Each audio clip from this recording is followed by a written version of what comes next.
Okay, now that we've kind of got the gray on there, and we've got the little bit of red or the warm tint that's right on the edge of the stain toned down, we need to pick a brown color to more or less match the color of the carpet. Remember that even from the carpet manufacturer, they cannot make two carpets exactly the same color. If you buy a carpet from the carpet manufacturer, which tells you that it's called beige brown or beechwood brown or whatever, and you go back a week later or even that same week and buy another piece of that exact same carpet, but they have a die lot attached to the roll. It's a die lot number.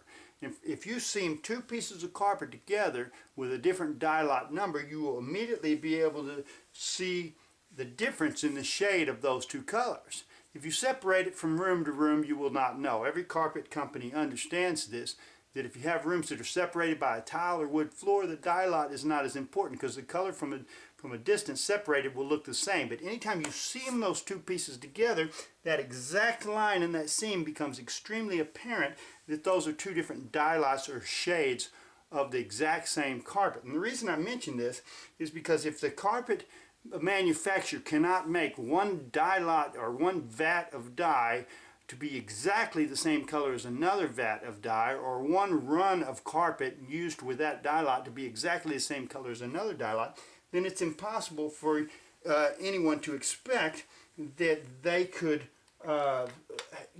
match a dye with one color of dye, match a bleach spot like this with just one dye or with just one carpet dye stick.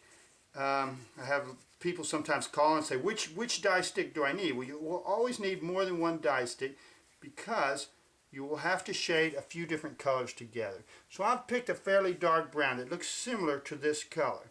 And it also, if anything, is maybe a little bit darker, maybe a little bit more of a taupe color. And the reason I did that because I want to be able to cover up this kind of yellowy bluish green color that I have left after having put the gray on it. Again, I'm not pushing real hard. The biggest mistake people make is they get in a really huge hurry and they go way too fast and they try to push too hard and put it on too fast. As I explained in my first video that you may have seen on my website or on YouTube, the carpets or colors should be analyzed with red, yellow, and blue.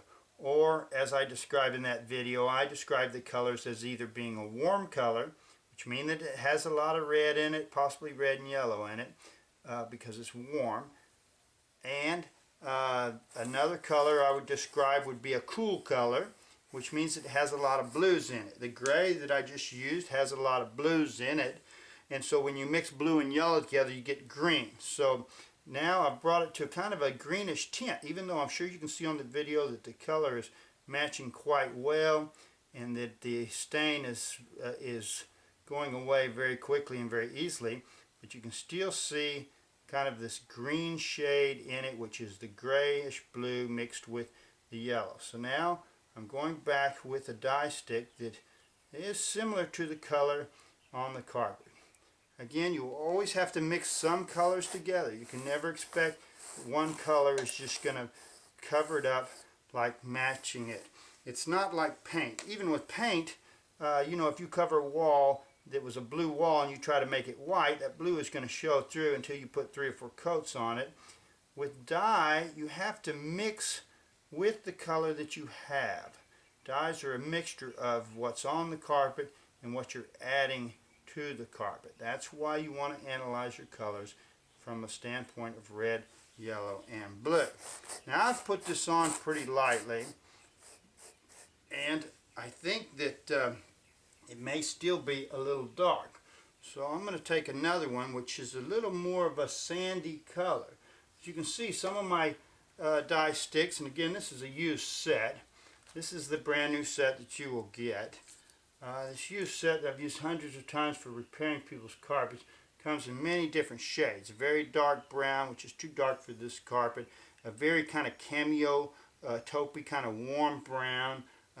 Very sandy brown. It's got more yellow in it. This color here is more of a taupey color, a dark taupey color. So I think what I'll use a little bit here, because I have kind of a little bit of red shade around the edge where the bleach had only taken some of the color out, but in the middle, the gray, I think perhaps I've still got kind of a little greenish, which is blue and yellow in the middle. I'm going to use this dye stick, which is a little warmer. Has a little bit more of the red tones to it as opposed to this taupe one. Now this carpet is a very taupe color, but since I have this bluish green in the middle from the gray and the yellow, I'm going to put a little warm tone on it to knock that out a little bit, just in this middle part, because I still have some warm tones around the edges.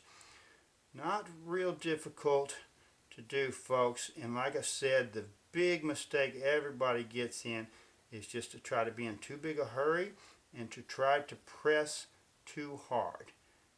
Now saying, in saying that you're getting in too big a hurry, I guess we don't get our stopwatch out and time ourselves, because you will see that even with me taking my time, doing this really slow and explaining it as I go along, it still only takes a few minutes to re-dye a bleach spot in a carpet. Now look at that. That is just about perfect. We've had a stain here that was a bright yellow bleach spot, as you can see on the right here, and now we're eliminating it very simply and very easily. I'm rubbing the dye stick around in there to try to get the penetration so it's going down in between the fibers.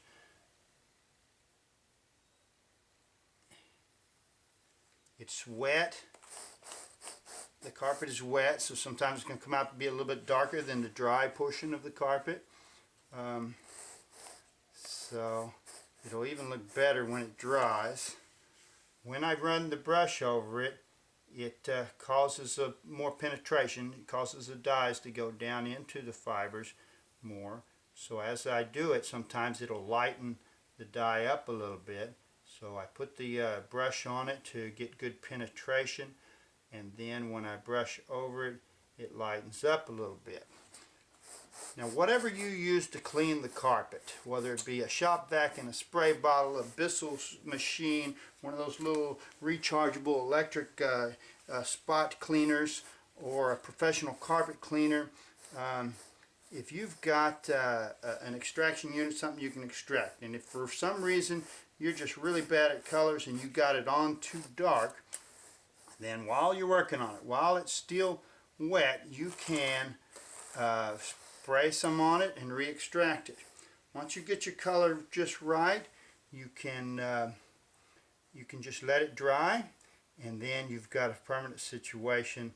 You don't have to worry about re-dyeing it. If for some reason someone did use a spot remover, a really strong pre-spotter industrial cleaner, and somehow bleached it out again, you can see that it only takes a few minutes to color the stain, and then you're set. On the edges here, I think I still have a little bit of the orangey warm tones, so I'll put a little more gray on that, and it may take a little bit more touch-up, but for the most practical situation, we have re-dyed this carpet in a matter of minutes. Thank you for watching our video. I'm going to touch it up a little bit more and try to make some more videos for you for carpet repairs and carpet dyeing, and I appreciate you watching. We hope to see you soon. Oh yes, be sure and visit our website, www.carpetdyesticks.com.